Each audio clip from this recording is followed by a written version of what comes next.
마태복음 11장 25절부터 30절까지 제가 읽습니다. 그때에 예수님께서 대답하여 가라사대 천지의 주제이신 아버지여, 이것을 지혜롭고 슬기 있는 자들에게는 숨기시고 어린아이들에게는 나타내심을 감사하나이다. 옳소이다. 이렇게 된 것이 아버지의 뜻이니이다. 내 아버지께서 모든 것을 내게 주셨으니 아버지 외에는 아들을 아는 자가 없고 아들과 또 아들의 소원대로 계시를 받는 자 외에는 아버지를 아는 자가 없느니라. 수고하고 무거운 짐진 자들아, 다 내게로 오라. 내가 너희를 쉬게 하리라. 나는 마음이 온유하고 겸손하니 나의 멍에를 메고 내게 배우라. 그러면 너희 마음이 쉼을 얻으리니 이는 내 멍에는 쉽고 내 짐은 가벼움이라 하시니라. 아멘. 우리는 상당히 성경적이다 라고 생각하는 말들에 쉽게 현혹되고 미혹됩니다. 그래서 우리가 생각할 때에 이러한 가르침은 혹은 이러한 논지는 지극히 성경적이야 하는 많은 것들 가운데 실제로 반성경적이며 적그리스도적인 가르침들이 아주 많이 있습니다. 심지어는 정말 사람들로 하여금 애매모호하게 만들고 잘못된 길로 오도하는 그런 가르침들도 아주 많이 있습니다.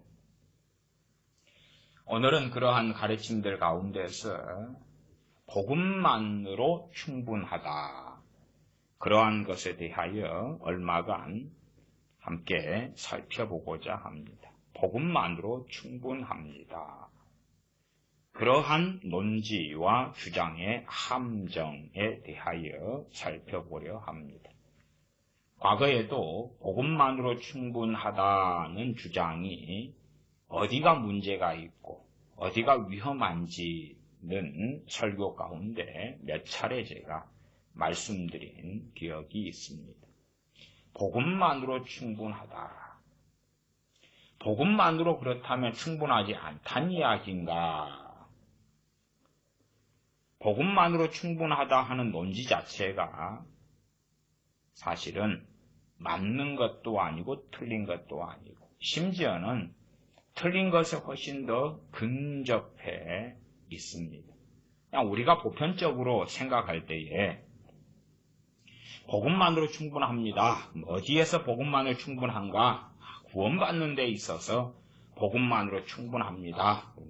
논지상 확실한 것 같은데 큰 문제 없는데 신학적으로도 큰 문제 없는 것 같아. 구원받는 데 있어서 복음만으로 충분하지. 맞는 것 같은데. 그래서 이제 복음만으로 충분하다. 그러면 그러한 주장이 성립하려면 첫째는 복음에 대한 정의가 성경적으로 내려져야 돼요. 그러나 복음은 우리식으로 말하면 굿뉴스 혹은 기쁜 소식, 가스펠, 좋은 소식, 기쁜 소식, 복된 소식. 당연하게 복음은 우리 주 예수 그리스도의 오심이지요. 주님께 고난과 죽으심과 부활과 재림을 포함하고 있지요. 주님의 이 땅에 하나님의 독생하신 하나님으로서 하나님의 아들로서 인카네이션, 성육신하신 주님의 내용을 포함하고 있지요. 그러나 과연 복음의 내용이 어디에서 어디까지인가 그럴 때에 그렇게 간단하고 간명하게 말하기 어렵습니다. 그러나 우리는 복음만으로 충분하다 그럴 때에 각자가 생각하는 복음의 정의나 울타리가 어느 정도까지 있습니다. 그래서 어떤 분이 복음만으로 충분하다라고 외칠 때에 받아들이는 사람들은 각자가 다르게 받아들여요. 왜냐하면 각자가 생각하는 복음이 있기 때문에 그래요. 그러나 이제 보편적으로는 복음만으로 충분하다 그 주장에는 그 복음이란 주님께서 우리의 죄를 위하여 이 땅에 오셨고 우리의 죄를 위하여 고난당하셨으며 죽으셨으며 또한 부활하셔서 주님 믿는 사람, 우리 주 예수 그리스도를 믿는 사람은 구원을 받는다. 주로 그 정도를 복음이라 이렇게 일반적으로 말해집니다. 그래서 복음만으로 충분하다. 복음만으로 구원 얻는데 충분하다. 그 정도의 복음. 그렇기 때문에 그런 논지라면 무엇만 강조하면 됩니까? 우리 주님의 이 땅에 오심, 고난당하심, 죽으심, 부활하심, 그 정도. 물론 주님의 재림까지. 그 정도만 계속하여 주장하면 충분하다. 그것의 함정은 뭐냐 하면 첫째는 간단한 용어상으로 이야기한다면 우리가 알고 있는 사복음서가 있지요. 마태, 마가, 누가, 요한, 복음. 그러면 이제 성경의 제목으로 한다면 마태복음의 복음은 어디에서 어디까지겠습니까? 1장부터 마지막 28장까지가 되겠지. 누가복음의 복음은 어디서 어디까지가 되겠습니까? 당연하게 1장부터 마지막 24장까지가 되겠지. 마가복음의 복음은 1장부터 16장까지가 될 것이고 요한복음도 마찬가지지. 처음부터 끝까지가 될 것이에요. 그래서 그 가운데 마태, 마가, 누가복음의 복음과 요한복음의 복음은 같으면서도 또한 상이점, 다른 점을 가지고 있어요. 요한복음은 우리 주님을 하나님으로 명확하게 소개하고 있거든요. 삼위일체 하나님, 독생하신 하나님, 아버지와 아들과 성령님으로 계시는 하나님, 그 가운데 아들이신 주님에 대하여 소개하고 있지요. 그래서 훨씬 더 주님에 대한 소개와 말씀이 요한복음은 훨씬 더 광범위해지기까지 합니다. 어쨌든 그러면 우리가 생각할 때의 마태복음이라는 그 성경 1장부터 28장까지 해서 복음만으로 충분하다. 그러면 마태복음에서 몇 부분을 뽑아내면 될 거냐 그 말이에요. 주님의 고난, 죽으심, 부활, 그리고 다시 오시리라 하는 일부의 말씀. 그러면 충분한가? 문제가 되는 것은 그런 식으로 말하면 주님의 대부분의 말씀이 사라지고 만다는 사실이에요. 복음만으로 충분하다. 그 논지가 위험한 것은 또한 그에 대한 사람들의 오해와 어리석음이 많이 발생할 뿐만 아니라 위험한 것은 그 정도만으로 구원받는데 충분하다고 착각한다는 사실이에요. 갓난아이에게 필요한 것은 조금 있지요. 갓난아이에게는 당연하게 엄마가 주는 그러한 젖이나 우유나 또 돌봄 그런 것들 정도만 충분하겠죠. 그러나 20살이 됐다. 20살도 분유 먹나요? 20살도 그냥 끌어안고 자장 그렇게 등에나 자식을 맨 다음에 자장 그리고 분유나 먹이면 끝나나요? 30살도 그러면 끝나나요? 그럴 리가 없잖아요. 그래서 일단은 제가 마태복음 11장의 본문을 가지고 이야기했습니다. 그러한 단순화의 논리가 사실은 많은 것들을 무너뜨리게 됩니다. 복음의 핵심이 나와 있는 성경을 서신서 가운데 2권을 뽑으라면, 물론 저는 한 3권이라 생각합니다만은 보편적 이해 가운데서의 2권이다. 그러면 로마서와 갈라디아서를 뽑지요. 저는 히브리서도 당연하게 포함을 시킵니다. 어쨌든 모든 신약의 서신서들은 복음을 중심과 핵심으로 삼고 있습니다. 사람이 생각해 보세요. 사람의 핵심과 중심이 뭘까요? 이제 비유상이나 주장하는 걸로는 크게 2가지 정도로 이야기합니다. 머리다 이렇게 말하는 이해하는 개념이 있고요. 육신적으로 하는 이야기예요. 머리다 혹은 심장이다 그렇게 개념을 쓰지요. 머리다 심장이다. 머리라 그런다. 머리라고 칩시다. 주님께서는 우리의 머리 되시며 교회의 머리가 되십니다. 그러면 머리다. 우리 사람의 신체 가운데 머리만 있으면 충분한가요? 머리만 있으면 완성형이 되는가요? 머리만 있으면 다 되는가요? 도대체 무슨 일이 벌어집니까? 닭이 있으면 닭 머리만 있으면 알을 놓는가요? 충분한가요? 사람 머리만 있으면 충분한가요? 그러면 과거에 단두대에서 사람 머리를 자르고 칠 때도 머리만 잘라내면 조금 있다가 다시 머리가 몸을 만들어 내겠네요. 혹은 심장의 개념으로 주장한다 할 때 심장만 있으면 충분한가요? 그래서 조금만 생각하면 이해할 수 있는 많은 것들이 사람들은 그렇게 조금 더 생각하려고 하지 않는 경향이 있어요. 저는 왜 그런가 그렇게 말씀드릴 때에 그것이 자신에게 유리하기 때문에 그렇다. 그렇게 저는 말씀드려요. 자기에게 유리하기 때문에 그렇다. 복음만으로 충분하다 그러면 자기가 생각하는 복음이 있을 거 아니에요. 예수님께서 나를 위해서 고난받으시고 죽으시며 부활하셨고 다시 오실 것이다. 나 그 예수님 믿는다. 그러므로 나 구원받았다. 자, 그 정도의 복음이다. 나는 알고 있어. 믿고 있어. 충분해. 그러면 내가 하나님을 알아가거나 말씀을 알아가거나 진리를 알아가거나 진리에 순종해가는 또한 죄와 싸우며 거룩해져가는 그러한 필요성은 그러한 것은 약화시킬 수 있죠. 내 정욕대로 내 마음대로 살면서 천국 가고 싶은데 그렇게 복음만으로 충분하다는 가르침은 얼마나 내게 만족을 가져오느냐 그 말이에요.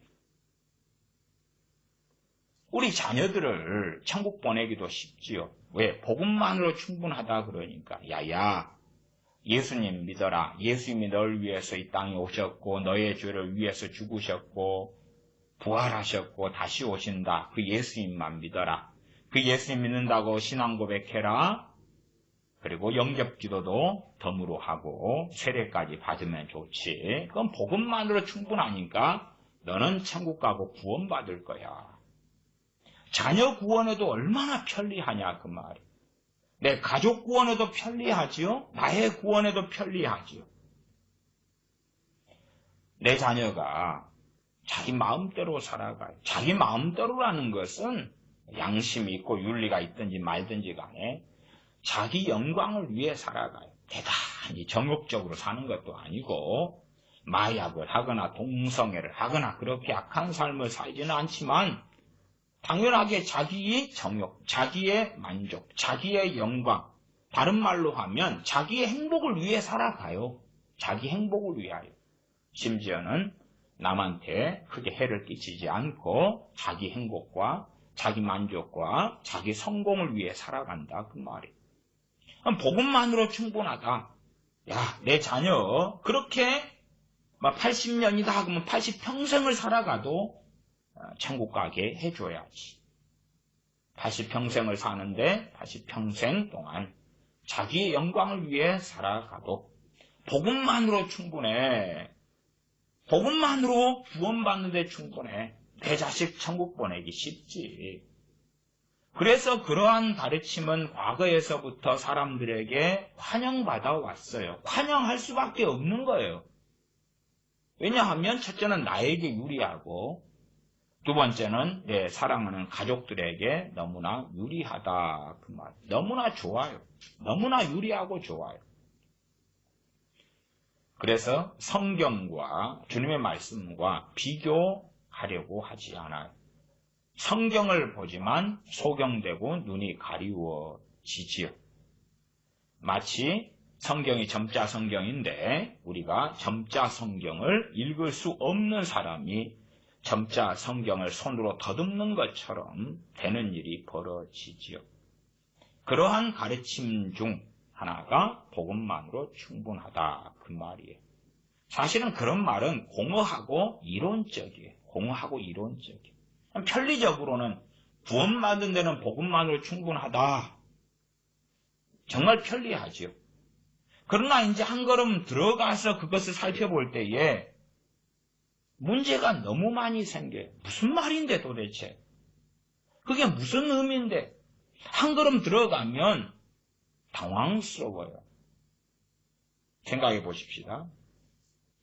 오늘 읽은 본문이 마태복음 11장이니까요. 11장 25절부터 좀 길게 읽었습니다. 25절, 26절, 27절은 상당히 놀랍고 신비로운 주님의 말씀이 나와 있어요. 그 말씀은 이제 좀 놔두고 우리가 흔히 하는 28절부터 봐보겠습니다. 수고하고 무거운 짐진 자들아 다 내게로 오라 내가 너희를 쉬게 하리라. 이 복음이잖아요. 수고하고 무거운 짐진 자들아 다 내게로 오라 내가 너희를 쉬게 하리라. 아우 복음이네. 복된 소식, 기쁜 소식이잖아요. 가스펠이에요. 주님께서 아예 가스펠을 외치고 계시는 것입니다. 근데 29절에 보면 나는 마음이 온유하고 겸손하니 나의 멍에를 메고 내게 배우라 그러네. 아니 이게 무슨 이야기지? 나는 28절만 믿고 외칠 거야. 주장할 거야. 수고하고 무거운 짐진 자들아 다 내게로 오라 내가 너희를 쉬게 하리라. 28절만 나에게 첫째 적용시키고 외치고 내 자녀에게 내 가족에게 내 형제에게 28절만 외치고 주장할 거야. 일반적인 전도지에도 마태복음 11장 28절 정도까지가 많이 나와 있습니다. 수고하고 무거운 짐진 자들아 다 내게로 오라 내가 너희를 쉬게 하리라. 끝. 근데 거기서 말씀이 끝난 게 아니거든요. 29절은 나의 멍에를 메고 내게 배우라 그러죠. 28절에 내가 너희를 쉬게 하리라. 그런데 그 쉼이 어떻게 찾아오냐? 29절 하반에 그러면 너희 마음이 쉼을 얻으리니. 어떤 사람이 쉼을 얻는다고요? 주님의 멍에를 메고 주님께 배우는 사람이에요. 자 그러면 복음은 어디까지입니까? 혹은 이러한 주님의 말씀은 복음에 해당이 안 될까요? 안 될까요? 복음은 어디까지입니까? 우리가 생각하는 주님께서 날 위해 고난받으셨고 나의 죄를 위해서 죽으셨고 부활하셨고 승천하셨고 다시 오실 것이다. 자, 그러한 간략한 것 속에 이 말씀은 사실은 안 들어가 있는 거죠. 들어갈 여지 자체가 없잖아요. 내가 생각하는 복음은 그런 건데 주님은 나의 멍에를 메고 내게 배우라. 그것은 그래서 우리는 우리가 생각하고 주장하는 복음을 만들어내기를 좋아해요. 물론 주님의 고난과 죽으심과 부활과 재림은 복음의 핵심에 들어가는 건 맞아요. 복음의 핵심. 그러나 자 우리 신체 핵심 몇 개 있다고 합시다. 머리, 심장, 위장도 하나 해줄까요? 핵심 몇 개. 그럼 핵심 몇 개로 사람이 되고 사람이 살아 있습니까? 정말 그런가요? 그럴 리가 없잖아요. 머리만 잘라놓으면 사람은 살아있나요? 머리와 심장 두 개만 붙여놓으면 사람은 살아있나요? 그래서 야 이게 복음이다.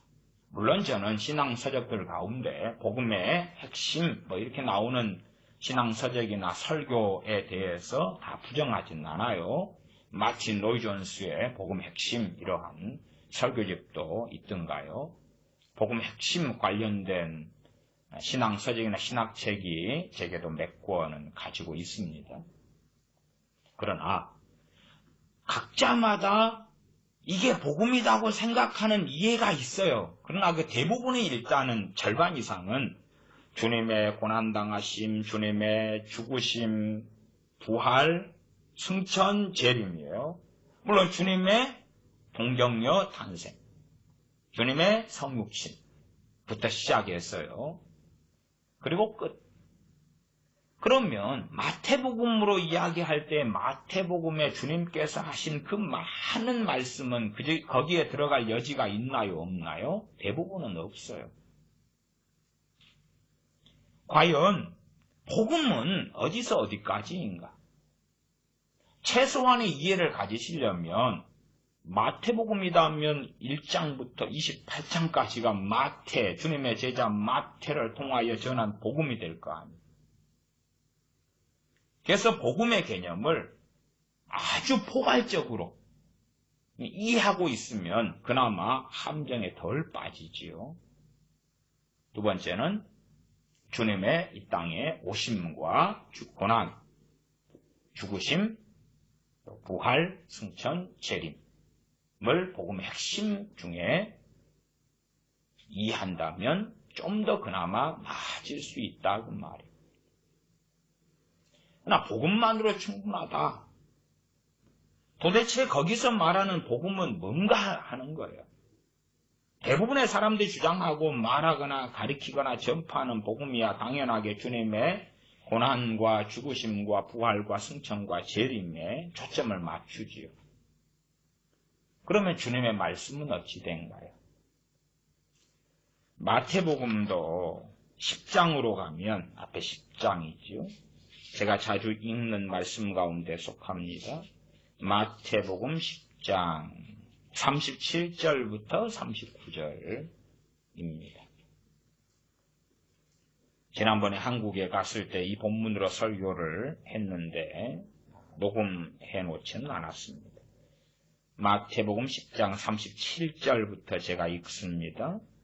아비나 어미를 나보다 더 사랑하는 자는 내게 합당치 아니하고 아들이나 딸을 나보다 더 사랑하는 자도 내게 합당치 아니하고 또 자기 십자가를 지고 나를 좇지 않는 자도 내게 합당치 아니하니라. 자기 목숨을 얻는 자는 잃을 것이요 나를 위하여 자기 목숨을 잃는 자는 얻으리라. 아비나 어미를 주님보다 더 사랑하는 자는 주님께 합당하지 않다. 천국은 하나님의 나라이자 주님의 나라입니다. 주님께 합당하지 않다는 이야기는 주님의 백성, 천국 백성에 맞지 않다 그 말이에요. 주님께 합당하지 않은데 천국은 들어올 수 있다. 그러한 것은 정말 정신나간 생각이 됩니다. 마태복음 이 10장의 이 말씀은 과연 복음인가요? 아닌가요? 주님의 고난과 죽으심과 부활과 승천과 재림에 이 말씀이 있나요? 없나요? 없지요. 이건 복음인가요? 아닌가요? 그 말이에요. 그래서 사람들이 생각하는 복음 그러는데 그 복음 그럴 때에 성경에서 말씀하는 복음하고요. 굉장한 차이를 가져요. 굉장한 차이. 사도 바울이 나의 복음에 내가 복음을 전할 때에 그런데 사도 바울이 말씀하는 복음은 상당히 광범위해요. 광범위하다는 것은 사도 바울이 각 교회에 보내는 서신서들의 내용을 확인할 때에 우리가 알 수 있는 거예요. 알 수 있는 거예요. 물론 복음에 상당히 관통하는 중심 주제로서 주님의 이 땅에 오심과 죽으심과 부활 그리고 재림이 존재합니다. 그러나 그것만으로 복음이 끝나는 게 아니다 그 말이에요. 세례 요한은 주님에 대하여 알곡과 가라지 가운데 가라지는 꺼지지 않는 불에 던지고 알곡은 곳간에 들이시며 불과 성령님과 불로 세례 주시는 주님이시다 증거해요. 세례 요한의 증거 가운데 핵심 중에 하나는 주님은 심판자 되신다. 알곡과 가라지를 나누시며 가라지는 꺼지지 않는 불에 던져서 태우시는 분이시다. 알곡은 모아 곳간에 들이시는 분이시다. 그러한 주님에 대한 증거를 세례 요한이 하고 있지요. 그러면 성령님께서 이 땅에 오셔서 죄에 대하여, 의에 대하여, 심판에 대하여 세상에 알리시리라. 복음 가운데 심판은 어디가 있나요? 얄팍하게 다루고 이야기하면서 사라지고 말지. 복음이라 주장하면 상당히 편리해요. 성경에서 말씀하는 복음 내용보다도 우리가 주장하고 믿고 싶고 생각하고 싶은 복음이 있다고 말이에요. 그리고 그 복음에는 지적인 동의가 아주 중요하게 되지. 나는 그 복음에 동의해. 주님께서 날 위해 고난당하셨으며 죽으셨으며 부활하셨으며 승천하셨고 다시 오실 거야. 나는 그 내용에 동의해. 사인할게. 오케이. 사인할게. 예수님께서 날 위해서 고난당하셨고 죽으셨고 나를 천국 보내기 위하여 내 죄의 값을 대신하여 죽으셨다. 나 동의해. 지적 동의해. 그러한 걸로 충분해. 그러한 복음은 가짜 복음이에요. 거짓 복음이에요. 그러나 상당한 유사성을 가지고 거짓 복음들이 아주 신속하게 오랫동안 전파되어져 왔어요. 왜 그렇게 전파되어져 옵니까? 당연하게 첫째 한국 사람들의 속성으로 한다면 한국 사람들은 간략한 것, 짧은 것, 단순한 것을 좋아해요.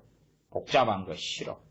생각을 깊이 있게 하지 않는 사람들 가운데 한국 사람들이 상당히 많이 존재하지요.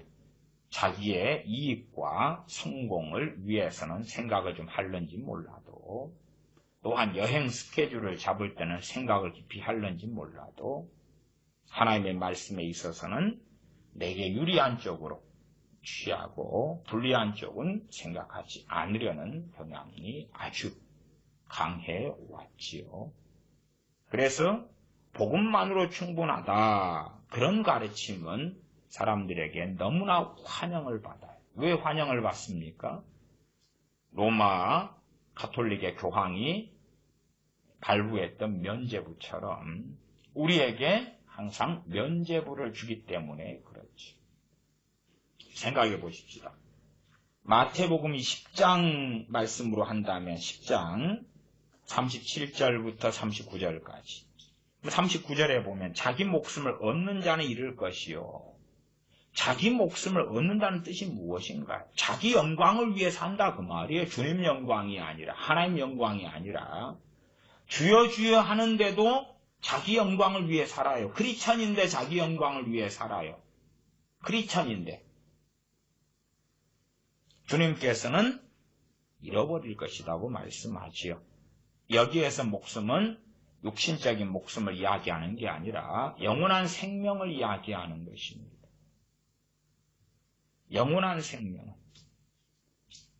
영원한 생명을 잃어버리고 영원한 생명을 어떤 자는 얻는 것에 대한 이야기를 해요. 그러면 이제 내가 크리스찬이라고 합시다. 나는 내 영광을 위해 살아가요. 예배도 드리고 주여 주여 하고 기도도 하고 헌금도 하는데 내 영광을 위해 살아가요. 근데 오늘 설교가 복음만으로 충분합니다. 그 설교. 복음만으로 무엇하는데 충분하다? 구원받는데 충분하다. 그러니까 내 영광을 위해 살아가는데 예수님은 날 위해 죽으셨어.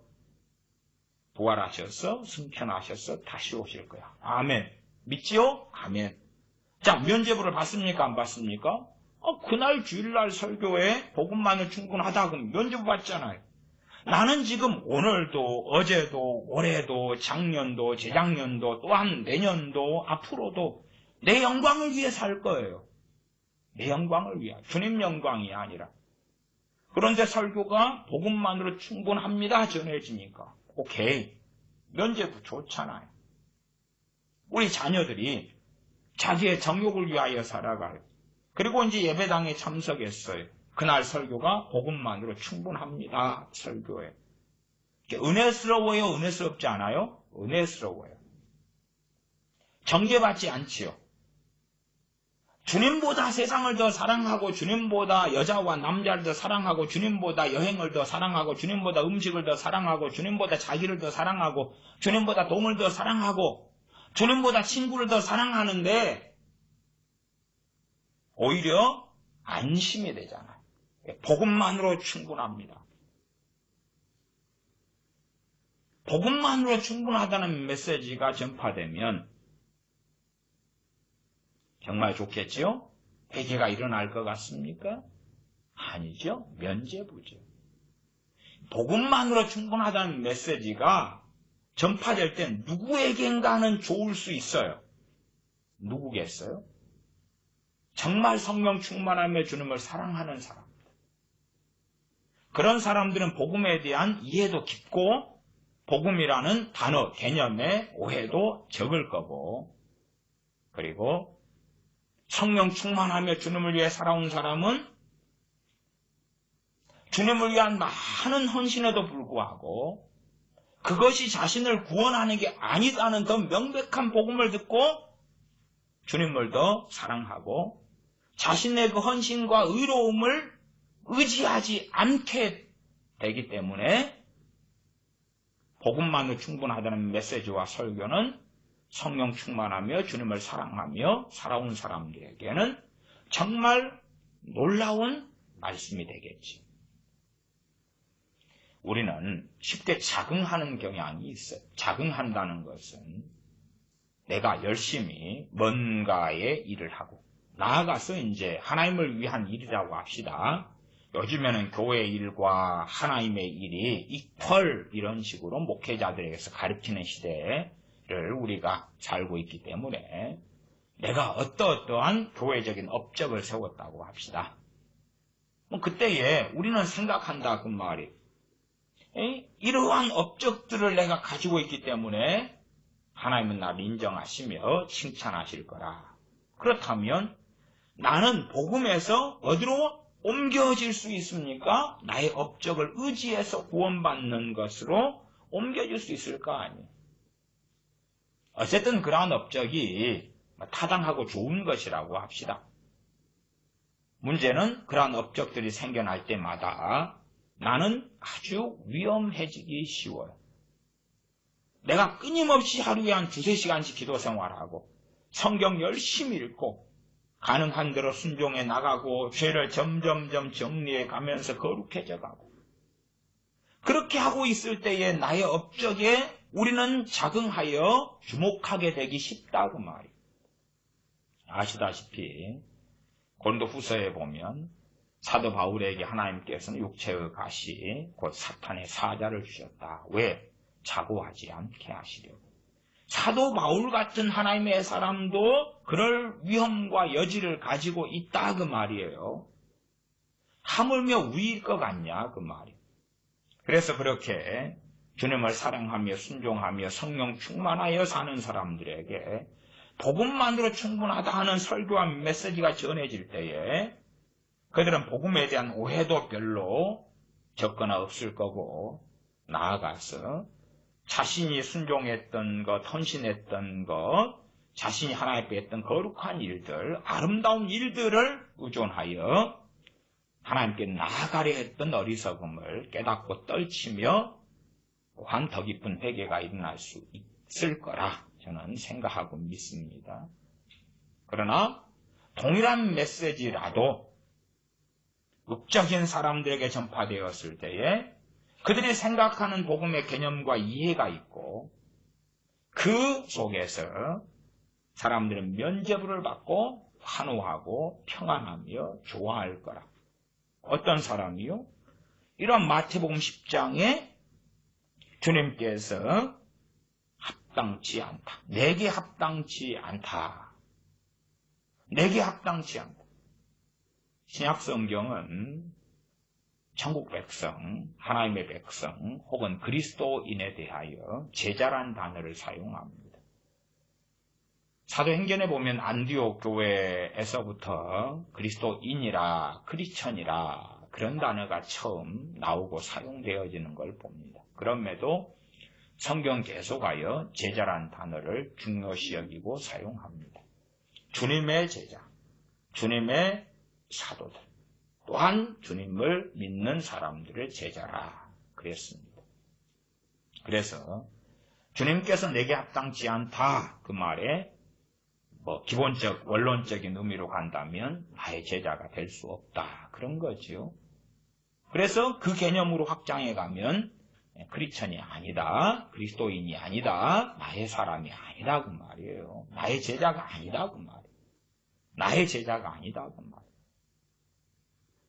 주님께서는 마태복음에서는 정말 많이 주님의 말씀을 준행하고 순종하고 실천하는 것을 많이 말씀하셨어요.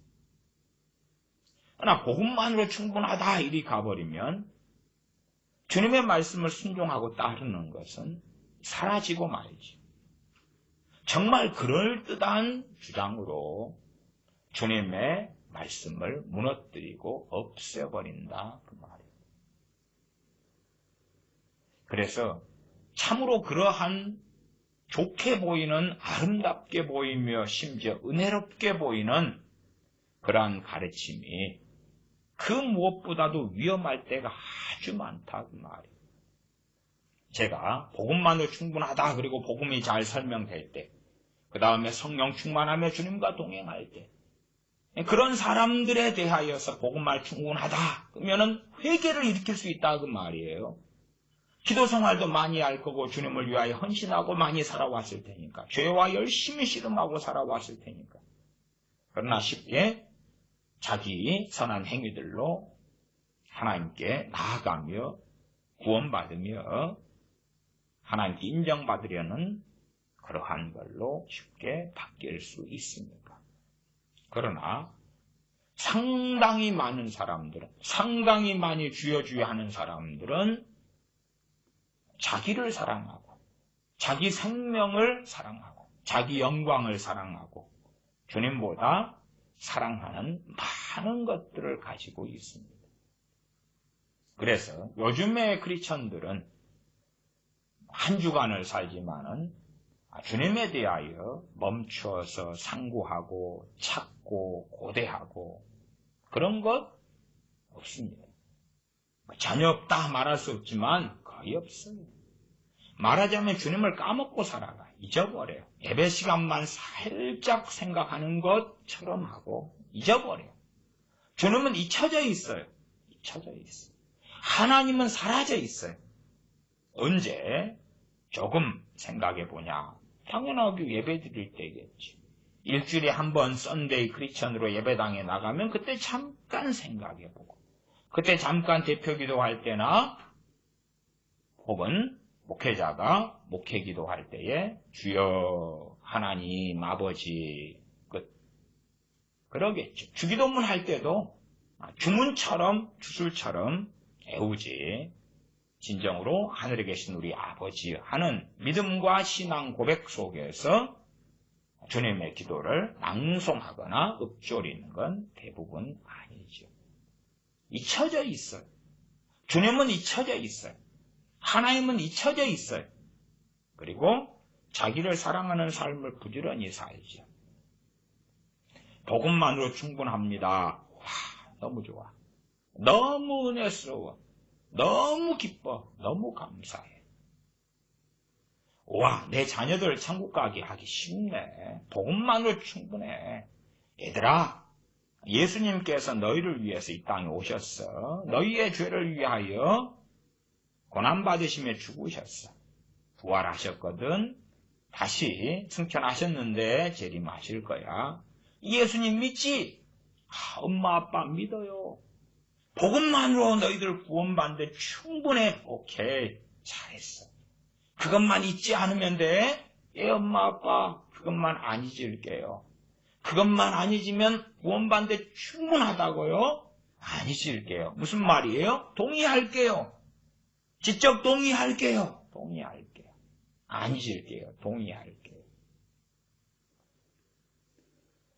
주님의 피로 교회를 사셨다. 주님의 피로 교회는 예수님 믿는 사람들을 이야기하는데 우리를 사셨다라고 말씀해요.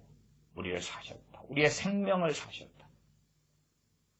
당연하게 우리가 좀 신앙생활을 좀 해 오셨던 분들은 아실 거예요. 그게 복음의 본질이고 핵심에 들어간다는 것을요. 우리가 생각하는 것보다 복음의 핵심과 본질은 굉장히 많아요. 굉장히 많아요.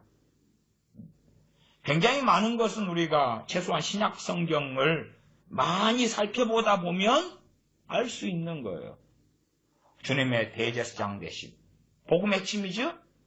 주님의 중보 되심, 복음의 핵심이죠?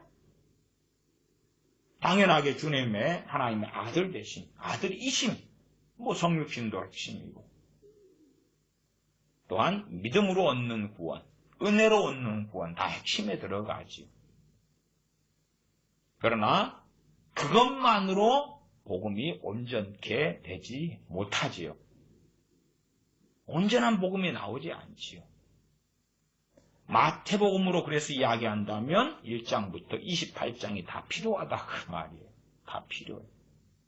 근데 주님의 말씀을 싸그리 다 덮어버리고 없애버리는 가장 간단한 방법이 복음만으로 충분합니다 하고 전하면 주님의 말씀을 싹 지워버릴 수가 있어요. 싹 없애버릴 수가 있어요. 그리고 우리는 위로를 받을 수 있어요. 평안을 얻을 수 있어요. 마태복음 11장으로는 너희는 나의 멍에를 메고 내게 배우라. 노. 나는 주님의 멍에가 아니라 세상의 멍에, 주님의 주신 멍에가 아니라 내가 짊어질 멍에가 많아요. 내가 하고 싶은 것, 원하는 것, 나의 목표, 나의 소망, 나의 비전, 나의 꿈, 나의 원대한 모시기, 그게 우리의 멍에지요. 말하자면 멍에라는 것은 내가 짊어지고 가는 걸 이야기하는 것입니다. 일반적으로는 성경적으로는 십자가라 이렇게 말하고요. 우리 요즘에 사는 식으로는 우리가 뭔가를 이루기 위하여, 뜻하기 위하여 가방 속에나 핸드백 속에 뭘 챙겨가지요. 그러면 그러한 가방, 핸드백, 지갑 같은 게 다 멍에가 되겠지. 지갑에는 카드가 있고 돈이 있고 가방에는 내가 필요로 하는 것들이 있고 나의 신분증이 있다 그 말이에요. 그러한 것들이 우리의 멍에, 내 목적과 내 삶을 위하여. 누가 캠핑을 간다 그러면 캠핑하기 위하여 차라는 큰 멍에를 사용하죠. 도구와 수단을 사용해서 캠핑카. 그것도 그 사람의 멍에가 되겠죠. 광범위하게는요. 주님의 멍에를 메고 주님께 배우라. 사라져버려. 그런 말씀은 필요 없어. 우리가 들은 복음 안에는 안 들어가는데 멍에를 메고 주님께 배우라. 그래야 쉼을 얻는다니. 쉼은 주여 주여 하면 얻는 거 아니야. 예수님 믿어요. 예수님 영접합니다. 그러면 쉼을 얻어야지. 예수님이 날 위해 죽으셨어요. 감사해요. 찬양해요. 그러면 쉼을 얻어야지. 주님 당신 이상하신 분이네요. 그래서 이 마태복음 11장도요. 제가 많은 목사님들 설교를 들어보면 상당히 재미나요. 뭐가 재미나냐 그러면 11장 28절만 설교해요. 28절. 수고하고 무거운 짐진 자들아 다 내게로 오라. 내가 너희를 쉬게 하리라. 그리고 이제 거기에서 확장해 나가요. 거기에서 예화를 들고 거기에서 누가 예수 영접한 이야기를 하고 인생 예수님 믿어가 잘된 이야기하고 당신들에게 이제 곧 쉼이 임할 거라고 이야기하고 하나님의 평강을 당신들에게 부어주느라 막 선포기도 하고 명령기도도 하고. 그래서 희한하네. 왜 목사님들이 성경을 읽으면 28절이 아니라 그 다음 29절 30절까지 읽고 설명을 안 하지? 왜 그 뒤에는 안 하고 28절만 이야기하면서 복음이라 그러지? 이 사람들은 뭐 하는 사람들이지? 강단에서 어떻게 오히려 주님의 말씀을 무너뜨리는 일을 하면서 10계명으로 한다면 10계명 3계명에 여호와 이름을 망령되 일컫지 말라. 여호와 이름 망령되 일컫는 것에 대하여 지난 시간에 설교를 좀 했습니다. 여호와 이름 망령되 일컫지 말아라. 주님께서 하신 말씀에 대하여 주님의 증언하시기를 내가 하는 모든 말은 아버지께서 내게 주신 말씀이다. 아버지의 말씀은 진리니이다 했습니다.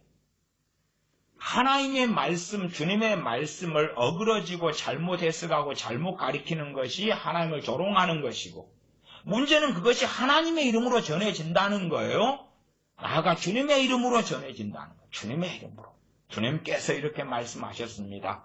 또한 주님께서 증거하신 하나님 아버지의 말씀은 이렇습니다. 그렇게 하는 것이 여호와 이름을 망령되 일컫는 것이지요.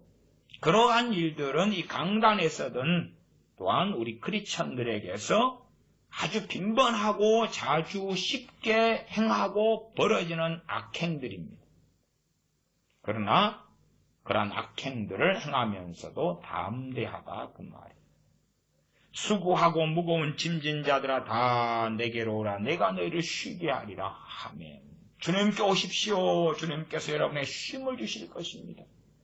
그 다음에 주님의 멍에 메고 주님께 배우라는 건 없어요. 그건 안 해요. 안 가르쳐요. 설명 안 해요. 덮어버려요. 그래서 사람들 설교 들은 다음에 기억하는 것은 마태복음 11장 28절만 기억하는 거예요. 와, 여러분 수고하고 있지요? 무거운 짐을 졌지요? 여러분 그러면 다 자격을 가진 것입니다. 여러분의 자격은 수고한 사람들, 무거운 짐진 사람들, 그 사람들이 바로 쉼을 얻을 자격이에요. 여러분 그런 사람 혹시 수고하지 않는 사람, 무거운 짐지지 않은 사람 있나요? 없네요. 당신들은 다 이 시간에 쉼을 얻을 거예요. 주님이 다 쉼을 주시길 기뻐하셔서 여러분들한테 나오라고 하시는 거예요. 나오세요. 믿음으로 주님께 나오세요. 주님께 믿음으로 고백하세요. 지금 쉼을 주실 거예요. 아멘, 할렐루야. 그 다음 구절은 설명 안 해요. 왜? 그것은 그 목회자 혹은 그 목회자 분들이 주장하는 복음이 그까지거든요. 그들이 믿고 주장하는 복음은 그까지고, 그런 의미에서 그런 양반들은 복음만으로 충분하다. 그렇게 또 다른 주장을 하고 있는 거예요. 그래서 성경을 잘라내고 한 절 한 절 뽑아내는 걸 좋아하죠. 정직하다면 성경은 문맥, 최소 문맥을 가지고 읽어지고 전해지고 설교되어져야 돼요. 그러나 한국 교회만이 아니라 전 세계 교회가 오랜 세월 동안에 성경 한 구절만 뽑아내서 설교하는 것을 아주 좋아해 왔어요. 1800년도로 가면은 대표적인 목사님 중에 한 분이 찰스 스펄전 목사님이 그래요. 한 절을 가지고 설교하는 걸 좋아해 왔어요. 한 절을 가지고. 물론 찰스 스펄전 목사님의 공과 과에 대한 부분에서 과에 대한 부분은 제가 이해하고 말씀드리기 어렵기 때문에 그게 이야기하지 않겠습니다. 어쨌든 유행처럼 어떻게 번져와서 성경 한 절만 가지고 그 한 절이 어떻게 해석될 수 있는가는 그 한 절의 좌우 앞과 뒤에 있는 구절에 명백하게 영향을 받아서 하나가 되어서 그 절이 해석되어져야 되는데 그렇지 않더라 그 말이. 한 절만 가지고 디모데에게 사도 바울이 신하와 족보를 줬지 말아라. 헛된 신하와 끊임없는 족보에 창념하지 말아라. 신화를 만들어내. 신화가 뭐지요? 성경에 없는 이야기를 주장하는 거예요. 성경에 없는 이야기. 야곱 이야기다 그러면 성경에 기록되지 않는 야곱의 인생이 있을 거 아니에요. 그렇다 하더라. 신학자들 추측하는 사도 바울에 대한 무슨 이야기. 그렇다 하더라. 저는 사도 바울에 대한 책들을 여러 권을 가지고 있습니다. 사도 바울 그렇게 해서 이렇게 두꺼운 책들을 가지고 있어요. 그 가운데 이제 성경을 기초와 기반으로 추측한 이야기들이 아주 많이 생겨나요. 신학자들이 이렇게 두꺼운 사도 바울 책들을 쓰는데 성경을 인용해가지고 나머지는 추측이에요. 많은 추측을 덧붙여요. 그것이 뭐지요? 신화지요. 신화. 그 추측을 이제 입증하고 증명하려고 여러 문헌들을 인용해요. 성경이 없는 사도 바울의 일대기다 그러면 그것을 신화, 존재하지 않는 이야기. 물론 맞을 수도 있어요. 옳을 수도 있어요. 그러나 성경에서 밝히지 않은 이야기는 가치가 없는 이야기. 또한 그게 맞고 틀린지 누가 아무리 옳은 이야기를 할지라도 누가 그것을 확신할 수 있겠냐 그 말이에요.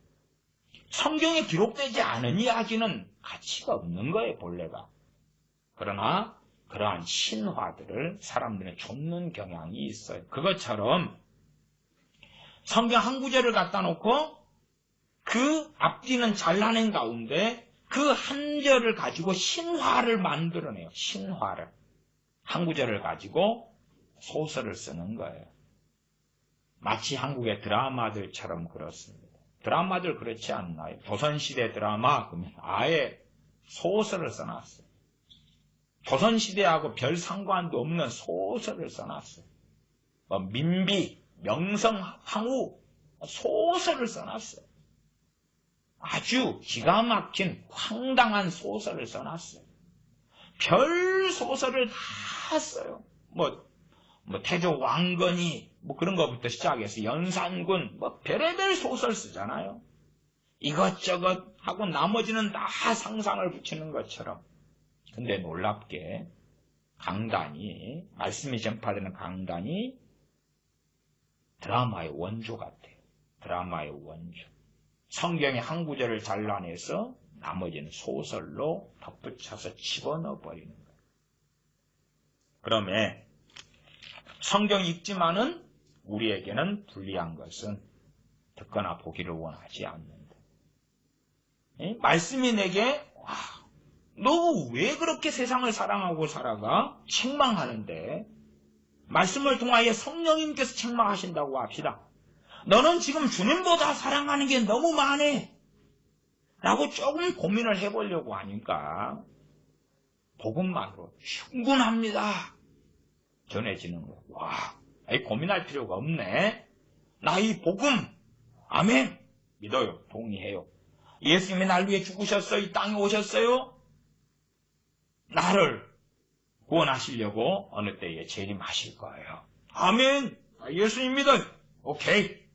복음만은 충분해. 내가 세상을 사랑하고 막 어떻게 살아가고 지금도 그렇게 별로 바뀔 마음도 없는데 그래서 좀 고민을 해보려고 했는데 감사하게 우리 교회 목사님이 복음만으로 충분하다고 설교를 해주시고 또 심지어 우리 엄마도 복음만으로 충분하단다. 그러한 복음학교에 열심히 다니자. 복음만으로 충분해.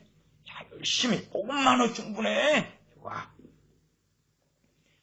그걸 강화시키는 것 중에 하나도 복음만으로 충분하다 관련된 소위 말하면 그런 찬송가들, 그런 복음송가들, 그런 걸 계속 반복하여 부르면 상당한 자유를 얻겠죠. 무슨 자유예요? 진리에서 얻는 자유. 진리를 알지니 진리가 너희를 자유케 하리라 하는 요한복음 8장 32절의 말씀하고 다르게 말씀에 매일 필요 없이 말씀에서 떠나버리는 거죠. 떠나버려서 자유다. 자유다. 하나님의 말씀이 내게 무거운 멍에였는데 자유다. 그래서 오히려 이러한 마태복음 11장에 너희가 나의 멍에를 메고 해서 자유야. 나는 멍에 맬 필요가 없어. 자유. 나는 자유를 얻었네. 나는 주님의 멍에를 메지 않을 거야. 그리고 천국 갈 거야. 그리고 나는 구원받아. 염려할 거 없어. 이상한 구원론이 튀어나오는 거예요. 주님 말씀과 배치되며 무관하며 상관없으며 반대하며 적그리스도적인 구원론이 뛰쳐나오는 거예요. 그리고 안전하리라. 안심하라. 내니 안심하라. 주님께서 하신 말씀 가운데 그런 것도 있죠. 그런 것을 이제 잘라내어서 뜯어붙여버리는 거죠. 마태복음 10장 37절 다시 읽어보면 아비나 어미를 나보다 더 사랑하는 자는 내게 합당치 아니하고. 아비나 어미 대표성이에요. 대표성. 야, 나는 부모가 일찍 돌아가셨어. 그러니까 나는 해방이네. 그러면 극단적 문자주의예요. 그것이 극단적 문자주의. 또한 아들이나 딸을 나보다 더 사랑하는 자도 내게 합당치 아니하고. 오, 나 결혼하지 않았어. 아들도 딸도 없어. 그리고 나는 사실은 부모하고 사이가 안 좋거든. 그러니까 아버지나 어머니를 내가 별로 사랑도 하지도 않고 사실은 미워하고 싫어하는데, 그럼 주님하고 비견될 수는 없지. 나 엄마 아빠 싫어해. 함께 있으면 짜증나고 신경질 나고 왜 간섭하고. 나 엄마 아빠 싫어해. 그러니까 나 이제 지금 안 짓고 있거든. 나 결혼도 안 해서 아들도 딸도 없어. 나는 이 말씀 어긴 게 아니네. 대표성이죠. 대표성. 어떻게 그런 것도 이해 못하냐 그 말이야. 그래서 요즘에는 이제 무서운 것 중에 하나가 문자주의예요. 문자주의. 문자주의는 성경 해석상 상당히 중요해요. 중요한데요. 어떤 문자주의가 무섭냐 하면 그걸 저는 극단적 문자주의라 그래요. 말하자면 성경의 그 문자적인 것과 그대로 나를 맞춰본 다음에 해당 안 되면 그러면 나는 자유다 그 말이에요. 해당 안 되면. 너무 무섭지. 문맥을 기반으로 한 문자주의가 맞는 거예요. 문맥을 기반으로 한 문자주의. 물론 그에 대해서는 과거에서도 여러 차례 제가 설교했습니다. 남자들아 그렇게 말하면 내가 여자다면 문자주의니까 나는 나한테 한 말씀 아니야. 아니면 아비들아 그러면 나는 어민데, 아니면 난 딸인데 아들인데 아비가 아닌데 나 아니야. 아니면 여자들아 이렇게 나온 게 있어요. 주로 이제 성경은 하나님의 아내를 교회라 그러고, 또 구약에는 이스라엘이라 그러고, 신약에는 그리스도의 신부를 교회라 그래요. 그런 면에서 아내들아 그렇게 사용하는 말씀이 많아요. 근데 아내들아 나 남자인데, 나 혹은 처녀인데 해당 없어. 문자주의죠. 말씀의 문맥 속에서 그 아내들아나 아비들아나 그런 것이 도대체 무엇인가를 이해하려고 하지 않고 가볍게 볼 수 있는 것이 문자주의다 그 말. 그런 가운데 나는 해당되는 게 아니야. 그렇기 때문에 나는 자유로워. 그래서 스스로 성경을 읽으면서 면죄부를 주죠. 계속 면죄부를 주죠. 다음에 이 문자주의에 대하여서는 또 언제 설교할 기회가 있을 것 같습니다. 37절 아비나 어미를 나보다 더 사랑하는 자는 내게 합당치 아니하고 아들이나 딸을 나보다 더 사랑하는 자도 내게 합당치 아니하고 또 자기 십자가를 지고 나를 좇지 않는 자도 내게 합당치 아니하니라. 여기 자기 십자가는 우리가 짊어지는 그러한 멍에를 이야기하는 게 아니에요. 여기서 자기 십자가는 주님이 우리에게 준 십자가를 이야기하는 거예요. 주님이 우리에게, 내가 가방 짊어지고 가니까 나는 주님을 따르고 있는 거야. 말이 안 되지요. 주님께서 내게 주신 우리 자신이 맡을 주님의 영광을 위한 십자가를 이야기하는 거예요. 자기 십자가를 지고 누구를 좇아야 한다고요? 주님을 좇아야 한다. 그렇지 않는 자는 주님께 합당치 않다. 그렇게 말씀합니다. 주님께 합당치 않다. 합당치 않다는 거 주님하고 어울릴 수도 없고 부합될 수도 없고 함께할 수도 없고 주님의 제자가 될 수 없다. 그 말이에요. 주님의 제자가 될 수 없다. 사실은 이러한 말씀들이 얼마나 가득하고 많습니까? 이 11장에도 제가 자주 설교하는 말씀 가운데 하나가 20절부터 24절까지이기도 합니다. 11장 20절부터 24절. 20절에 보면 예수님께서 권능을 가장 많이 베푸신 고울들이 회개치 아니함으로 그때 책망하시되, 그리고 이제 책망하시는데 소돔과 고모라보다도 더 무서운 심판을 너희가 받게 될 것이라고 말씀해요. 24절로 가면 내가 너희에게 이르노니 심판날에 소돔 땅이 너희보다 견디기 쉬우리라. 문자주의로 가면 소돔 땅이니까 이거 땅인갑다 생각하면 문자주의죠. 소돔 땅 그러면 소돔 땅에 살았던 사람들을 대표하는 단어예요.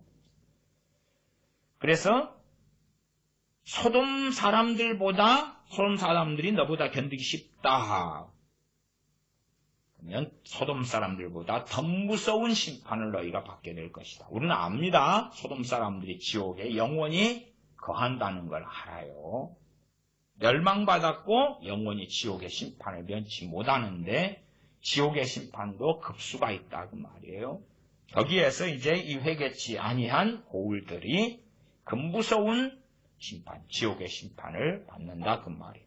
그러면 20절에 주님께서 권능을 가장 많이 베푸신 고울들이 회개치 아니했다. 그러면 최소한을 이야기할 때에 주님께서 권능을 가장 많이 베푼 고울들의 사람들에게 너 예수님 믿어 안 믿어? 그러면 저는 그렇게 생각해요. 상당수가 믿는다고 했을 거라. 상당수가. 그러나 성경은 뭘 이야기해요? 회개를 했느냐 안 했느냐를 이야기하는 거예요. 우리는 믿는다 그러면 신앙의 영적 동의를 하면, 지적 동의를 하면, 주님을 믿는다고 내가 동의를 하면, 그러면 그것이 회개든 뭐든지 간에 다 덮고 퉁칩시다. 그리고 나는 내 영광을 위해서 살아가도 천국 가고 안전하리라. 그런 의미에서 11장 20절부터 24절까지도 다 없애버리고 덮어버리는 거예요. 간단하게 덮어버릴 수 있는 것 중에 하나는 이것은 불신자에 대한 이야기고 우리 크리스천에 대한 이야기는 아닙니다. 이런 식으로 덮어버리죠. 그러면 얼마나 편하고 좋습니까? 여기에 있는 마태복음에 하나하나 넘겨가면서 우리가 생각하는 개념 속에서 이건 복음인가 아닌가를 생각해 보세요. 주님께서 하신 말씀이 어떻게 복음에 해당되지 않겠는가 그 말이에요. 우리가 잘 아는 산상수훈으로 가면 마태복음 7장을 봐봅시다. 마태복음 7장 13절, 14절 잘 알고 있는 말씀입니다. 13절, 14절 마태복음 7장 13, 14절 제가 읽습니다. 좁은 문으로 들어가라. 멸망으로 인도하는 문은 그 길이 넓어 크고 그 길이 넓어 그리로 들어가는 자가 많고 생명으로 인도하는 문은 좁고 길이 협착하여 찾는 이가 적음이니라. 요즘에 전하는 복음은 아주 넓고 광활한 복음을 전하죠. 자, 결심카드 여러분에게 드리겠습니다. 결심카드에 사인하세요. 자, 예수님을 믿는다고 사인하세요. 그러면 천국은 당신들의 것입니다. 당신들은 하나님의 자녀입니다. 영원한 복이 예비되었습니다. 사인하세요. 예수님이 당신들을 위해 죽으셨습니다. 그러므로 당신들이 거기에 사인하면 사인하는 것 동의하는 것입니다. 그러면 당신들은 하나님의 자녀가 될 뿐만 아니라 영원한 천국을 소유하게 되었습니다. 사인하세요. 사실은 그러한 간략한 복음도 회개하는 사람들에게 제시되면 괜찮아요. 그렇지요? 회개하고 있어요. 가슴을 치고 내 죄 때문에 주님께서 고난을 받으셨다니 자기의 죄를 느끼고 깨닫고 회개하고 있어요. 그런 사람들에게 당신들 위하여 주님이 죽으셨는데 주님을 받아들이고 영접하고 믿으세요. 그러면 당신들은 하나님의 자녀가 될 거예요. 그렇다면 그나마 낫다 그 말이 그것이. 그러나 전혀 자신의 죄 때문에 애통하지 않아요.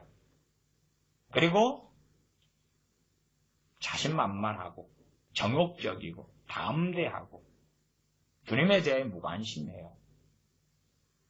그러나 그런 사람들에게 이 광활한 넓은 문의 복음을 증거하는 거예요. 결심카드 주고 다 읽어보고 사인해요. 그러면 당신들 다 천국 들어가고 구원받아요. 그렇게 만들잖아요. 그러나 주님께서는 7장 14절에 생명으로 인도하는 문은 좁고 길이 협착하여 찾는 이가 적다. 왜 그렇게 많은 교회들이 문을 닫아왔고 왜 그렇게 광범위하게 전했던 복음의 힘을 잃어가 버렸는가?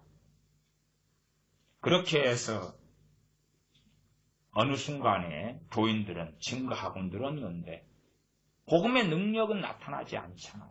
말씀의 능력은 사라지잖아요. 성령님은 그러한 교회와 그러한 신앙이 역사하시지 않거든요. 그러면 죽어버릴 수밖에 없지요. 성령님이 없는 교회가 죽은 교회가 되는 건 당연한 것이에요. 그러한 지푸라기, 알곡이 빠진 껍데기만 남아있다 그 말이에요. 마태복음 25장에는 열처녀 이야기가 나왔지요. 열처녀 비유 그렇게도 합니다. 이까지만 보고 말씀을 마감하겠습니다. 열처녀 비유 잘 압니다. 열처녀 이야기. 미련한 5처녀는 구원받지 못했습니다. 주님께서 미련한 5처녀에 대해서는 말씀하시기를 11절에 그 후에 남은 처녀들이 와서 가로되 주여 주여 우리에게 열어주소서. 대답하여 가로되 진실로 너희에게 이르노니 내가 너희를 알지 못하노라. 내가 너희를 알지 못하노라. 이 미련한 5처녀도 주님을 소위 믿었고 주님의 재림을 기다렸습니다. 그것이 마태복음 25장 1절에 나와요. 1절, 2절. 1절에 보면 그때의 천국은 마치 등을 들고 신랑을 맞으러 나간 열처녀와 같다. 신랑 대신 예수님을 맞으러 나갔다. 그 말 기다리고 있었다. 그 말 열처녀 같다. 그러면 이런 마태복음 25장의 열처녀 이야기, 그 가운데 미련한 5처녀는 주님께서 알지 못한다고. 다시 말하면 마태복음 10장으로 한다면 주님께서 내게 합당치 않다 그런 여자들이죠. 그런 소위 크리스천들이죠. 그러면 이것은 복음에 해당되나요? 안 되나요? 복음만으로 충분합니다. 주님의 성육신, 주님의 이 땅에 오심, 고난, 죽으심, 부활, 승천, 재림. 거기에 이 열처녀 비유가 들어가나요? 안 들어가겠죠. 복음만으로 충분하다면서. 그래서 이러한 주님의 말씀들을 다 무너뜨리고 없애버리는 거지. 자, 더 간략하게, 더 단순하게, 더 쉽고, 더 간단하게. 엑기스가 뭐야? 더 줄이고, 더 줄이자. 그렇게 해서 아멘 믿습니다. 할렐루야. 좋지요. 더 줄이고. 그렇기 때문에 현 시대의 많은 크리스천들이 이제는 이 말씀에 관심이 없어요. 이 말씀이 어떻게 해석되는지, 어떤 내용들이 있는지 관심이 없어요. 기계적으로 성경 읽기는 또 할지 몰라요. 얼마가. 그러나 말씀의 자세한 이해와 설명과 해석이 관심이 없어요. 강단에서 목사들조차도 성경에서 한 절, 두 절, 한 절 뽑아내서 거기에 신화를 만들어내는 거예요. 신화. 전설이고 민담이라 그러죠. 그걸 만들어내는 거예요. 연속극 드라마처럼 소설을 쓰는 거예요. 그리고 말씀이 어떻게 해석되는가 관심이 없어요. 왜? 우리는 복음 혹은 복음의 핵심을 알고 있어. 동의하고 있어. 믿고 있어. 복음으로 충분하지. 우리 구원받아. 이상 간단하지. 주님께서 하신 그 많은 말씀들은 마태, 마가, 누가복음, 요한복음에 하신 말씀들은 에이 덮어버려. 복음만으로 충분해. 덮어버려. 끝내버려. 그리고 그런 걸 이야기할 때도 괜히 구원을 상실하고 잃어버린다. 그런 이야기는 하지 말자. 그리고 윤리적인 말씀으로 하면서 절대 구원은 상실하지 않는데 괜찮은데 그래도 그렇게 살면 안 된다는 주님의 경고 정도로 격화시키자. 그렇게 하지요. 그래서 얼마나 복음만으로 충분하다. 그런 가르침이 위험한지. 성령 충만하고 깨어있는 사람들에게는 그 복음 정말 증거하는 것은 큰 회개와 깊은 회개와 주님을 의존함으로 요한복음 말씀에 나를 떠나서는 너희가 아무것도 할 수 없다는 요한복음 15장의 말씀을 깨닫게 하며 그 가운데 나아가게 할 테인데 그렇지 않은 사람들에게는 오히려 면죄부를 주며 끔찍한 참사가 일어나고 잘못된 일로 호도하는 이야기가 되는 것을 이해하셔야 됩니다. 그러나 우리는 이런 짤막한 논제, 짤막한 명제, 짤막하고 단순한 문장들을 좋아해요.